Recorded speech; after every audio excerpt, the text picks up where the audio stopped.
ಎಲ್ಲಾ ಹಾನಿಯಿಂದ ಕೂದಲನ್ನು ರಕ್ಷಿಸುತ್ತೆ. ಬರೀ Amrut noni reach root premium hair oil.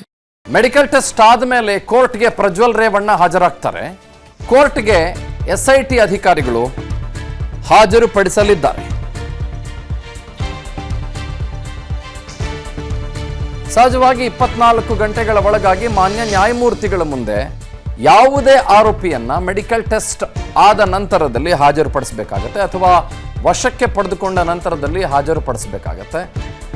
ಆಮೇಲೆ ಪ್ರಜ್ವಲ್ ರೇವಣ್ಣ ಅವರ ಕಸ್ಟಡಿಗೆ ಬೇಕು ಅಂತ SIT ಸಹಜವಾಗಿ ಕೇಳುತ್ತೆ. ಯಾಕಂದ್ರೆ SIT ಸಿಕ್ಕಾಪಟ್ಟೆ ಹಿಂದೆ ಬಿದ್ದಿದೆಯಲ್ಲ, ಹಾಗಾಗಿ 14 ದಿನ ನಮ್ಮ ಕಸ್ಟಡಿ ಕೊಡಿ ಅಂತ ಕೇಳ್ಬೋದು.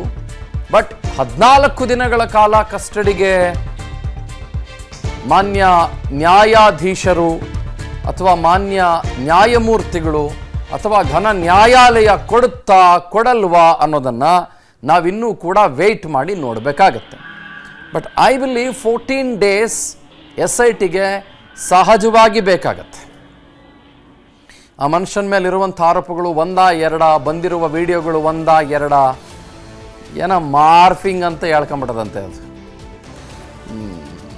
ಇರಲಿ, ಪ್ರತಿಯೊಬ್ಬ ಆರೋಪಿಗೂ ಮಾರ್ಫಿಂಗು ಅಂತ ಹೇಳ್ಕೊಳ್ಳುವಂಥ ಅಥವಾ ಬೇರೆ ಇನ್ನೊಂದು ಏನೋ ಅಂತ ಹೇಳ್ಕೊಳ್ಳೋ ರೀತಿಯ ಅವ್ರಿಗೆ ಆದಂಥ ಒಂದು ಪರಮ ಸ್ವಾತಂತ್ರ್ಯ ಇದೆ. ನಾನು ಇಲ್ಲ ಅಂತ ಹೇಳೋದಿಲ್ಲ.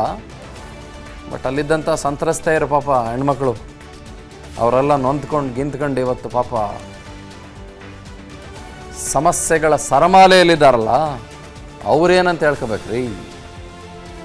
ಅಭಿಷೇಕ್ ನಮ್ಮ ಕರೆಸ್ಪಾಂಡೆಂಟ್ ಈ ಮುಂದಿನ SIT ಪ್ರೊಸೀಡಿಂಗ್ಸ್ ಬಗ್ಗೆ ಮಾಹಿತಿ ಕೊಡ್ತಾರೆ. ಮುಂದಿನ SIT ತೆಗೆದುಕೊಳ್ಳುವ ಕ್ರಮಗಳ ಬಗ್ಗೆ ಡೀಟೇಲ್ಸನ್ನು ನನ್ನೊಟ್ಟಿಗೆ ಹಂಚಿಕೊಳ್ತಾರೆ. I am just tossing over to Abhishek. Over to you Abhishek.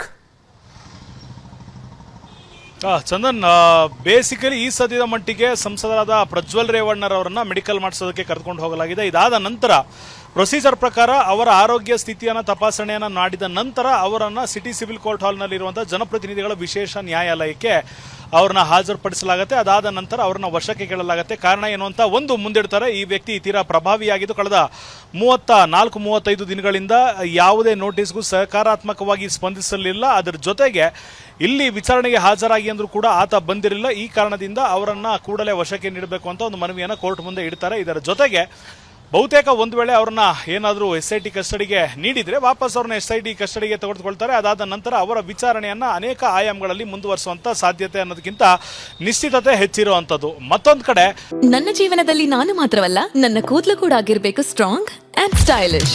ಬರೀ Amrut noni reach root premium hair oil ನೊಂದಿಗೆ. Reach root premium hair oil.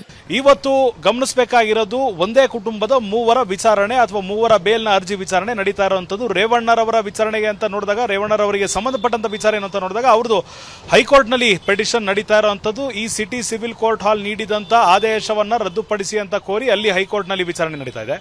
ಮತ್ತೊಂದು ಕಡೆ KR ನಗರ ಕೇಸ್ಗೆ ಸಂಬಂಧಪಟ್ಟಂತೆ ಅಪಹರಣ ಪ್ರಕರಣದಲ್ಲಿ ಭವಾನಿ ರೇವಣ್ಣರವರು ಕೂಡ ಇನ್ವಾಲ್ವ್ ಆಗಿದ್ದಾರಂತ ಅವ್ರದ್ದು ಕೂಡ ಆಂಟಿಸಿಪೇಟರಿ ಬೇಲ್ ವಿಚಾರಣೆ ನಡೆಯುತ್ತೆ.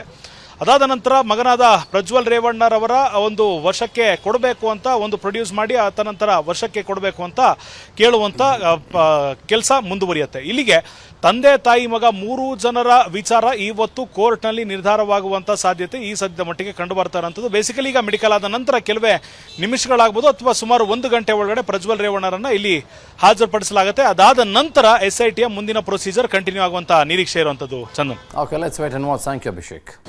ಅನುಕ್ಷಣದ ಸುದ್ದಿಗಳಿಗಾಗಿ Vistara news YouTube channel subscribe ಮಾಡಿ. ಹೊಸ ಸುದ್ದಿಗಳ ನೋಟಿಫಿಕೇಶನ್ಗಾಗಿ ಬೆಲ್ ಐಕಾನ್ ಕ್ಲಿಕ್ ಮಾಡಿ. ಲೇಟೆಸ್ಟ್ ಅಪ್ಡೇಟ್ಸ್ಗಾಗಿ www.vistaranews.com ವೆಬ್ಸೈಟ್ಗೆ ವಿಸಿಟ್ ಮಾಡಿ. ಅಂಗೈಯಲ್ಲೇ ಜಗತ್ತಿನ ಸುದ್ದಿ ತಿಳಿಯಲು Vistara news Kannada app download ಮಾಡಿ.